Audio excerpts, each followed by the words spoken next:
नमस्ते friends, mother's blog में आप सभी का स्वागत है।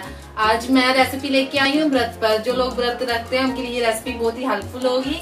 आज मैं बनाने जा रही हूँ सिंगाड़े की व्रत की आलू वाली टिक्की, जो खाने में बहुत ही ज्यादा टेस्टी होगी और बनने में बहुत ही ज्यादा इजीली रेसिपी है ये। तो चलिए स्टार्ट करते हैं फ्रेंड्स बनाना। कि फ्रेंड्स, सिंगाड़े के आटे की व्रत वालू की टिक्की बनाने के लिए मैंने लिया है सिंगाड़े का आटा, लिया है कटोरी, 4 आलू लिए हैं मैंने छील लिए हैं, 2 मैंने हरी मिर्ची ली हुई है, नमक लिया हुआ है। ये सारा व्रत में ही इस्तेमाल हो रहा है, इसलिए नमक भी पहले मैंने दूसरा वाला नहीं लिया है, ये मैंने जो व्रत में यूज होगा वही वाला लिया है। तो चलिए अब स्टार्ट करते हैं बनाना। पहले मैं आलू को मैश कर लूंगी, अच्छे से मैश करना आलू को।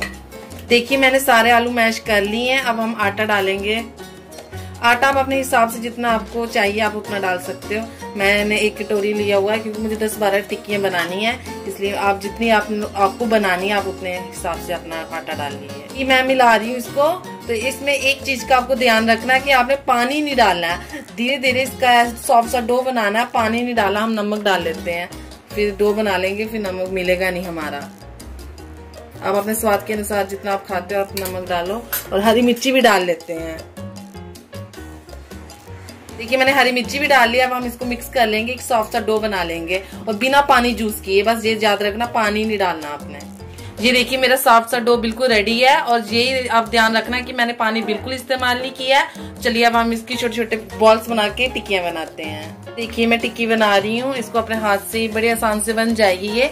आपको ये याद रखना है कि आपको इसी टाइम बना लेनी है, वरना जो आलू है वो मॉइस्चर छोड़ देगा और बहुत ही ढीला आटा हो जाएगा आपका। आपको तुरंत टिक्की बना के फ्राई कर लेनी है। टिक्की बना ली मैंने, 4 ही बनाई है, इसको हम फ्राई कर लेंगे, फिर अगली हम बनाएंगे। मैंने कढ़ाई में तेल डाल दिया, आप देसी घी की भी बना सकते हो अपनी मर्जी से।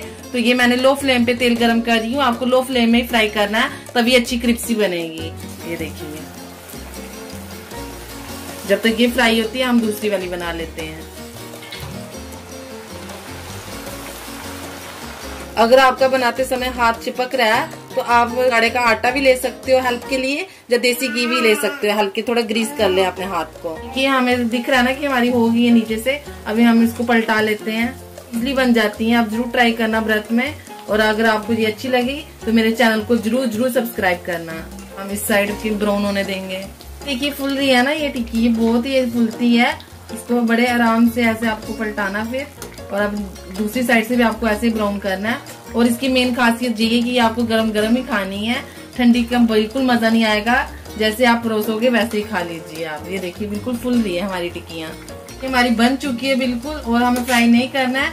हम एक करके निकाल लेंगे किसी भी टिश्यू पेपर के ऊपर रखिए, ताकि ऑयल सारा एब्जॉर्ब हो जाए हमारा।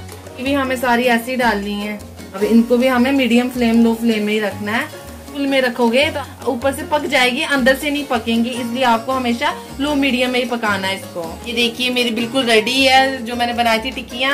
अगर आपको ये मेरी रेसिपी अच्छी लगी तो जरूर मेरे चैनल को सब्सक्राइब कीजिए, मेरी वीडियो को जरूर लाइक कीजिए, ज्यादा से ज्यादा शेयर कीजिए। आप इसको दही के साथ भी खा सकते हो, लौकी का रायता बनाए उसके साथ भी खा सकते हो। चटनी वगैरह तो हम व्रत में खा नहीं सकते, इसलिए आप दही के साथ ही प्रेफर कीजिए। धन्यवाद।